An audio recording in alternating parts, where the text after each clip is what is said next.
Welcome to the channel everyone and thank you for clicking on this video.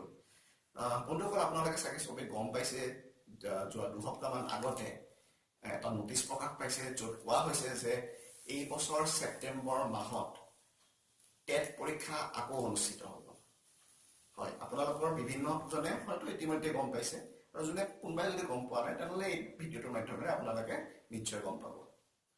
বন্ধুসকল এইখিনিতে মই এটা কথা ক'ব বিচাৰিছোঁ যে আমি দেখা পাইছোঁ যে বিভিন্ন ইউটিউব চেনেলে হওক নাইবা ব্লগ পোষ্টে হওক নাইবা ৱেবছাইটতে হওক বিভিন্ন এই টপিকটোৰ ওপৰত বিভিন্ন ভিডিঅ' বনিছে, বিভিন্ন আৰ্টিকেল লিখা হৈছে।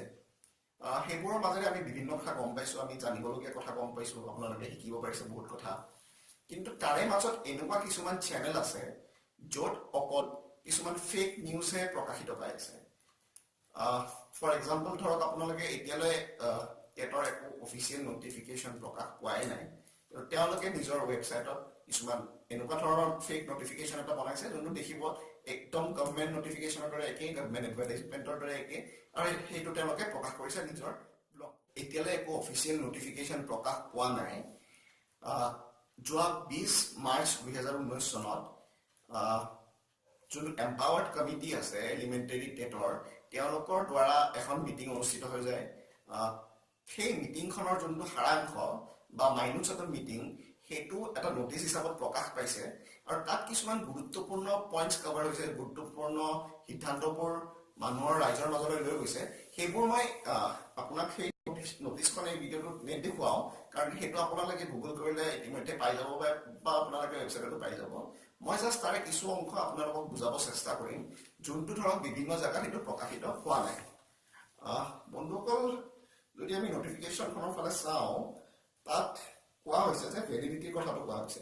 মানে ধৰক 2012 চনত যোনটো এক্সাম অনুষ্ঠিত হৈছিলে তাত আপোনাৰ তেওঁলোকৰ ধৰক ভেলিডিটি 7 বছৰলৈ আছিলে। যোনে পাছ কৰিছিলে তেওঁলোকৰ ভেলিডিটি 7 বছৰলৈ আছিলে আৰু সেই ভেলিডিটিটো চাব গ'লে সেইটো এতিয়া এক্সপায়াৰ হৈ গৈছে। আৰু তেওঁলোকৰ কাৰণে এইটোৱে সুখবৰ যে অসম চৰকাৰৰ এটা প্ৰপ'জেল পঠোৱা হৈছে NCT national council for teacher education. তাত এটা প্ৰপ'জেল পঠোৱা কথা কোৱা গৈছে য'ত যোনটো প্ৰপ'জেলত দিয়া হৈছে যে তেওঁলোকৰ যোনটো ভেলিডিটি আছে সেইটো 31 মাৰ্চ 2020 চনলৈ এক্সটেণ্ড কৰা কথাটো কোৱা হৈছে। যদি সেইটো হৈ যায় সেইটো অতিকৈ সুখবৰ হ'ব আমাৰ কাৰণে। নেক্সট যোনটো পইণ্ট কোৱা গৈছে যে এই বছৰ যোনটো আপোনালোকৰ টেট অনুষ্ঠিত হ'ব সেইটো হ'ব লোৱাৰ প্ৰাইমেৰী আপাৰ প্ৰাইমেৰী লেভেলৰ কাৰণে।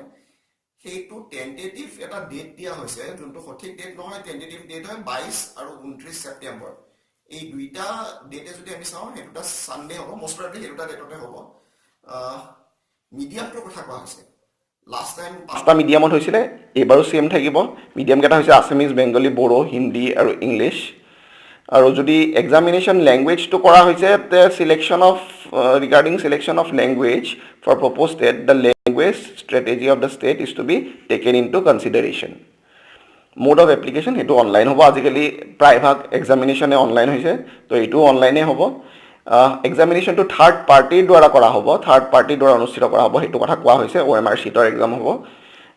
এপ্লিকেশ্যন ফিজটোৰ কথা এটা কোৱা হৈছে, যদিও এইটো ফাইনেল ফিজ নহয়, এইটো এটা টেণ্টেটিভ ফিজ হয়।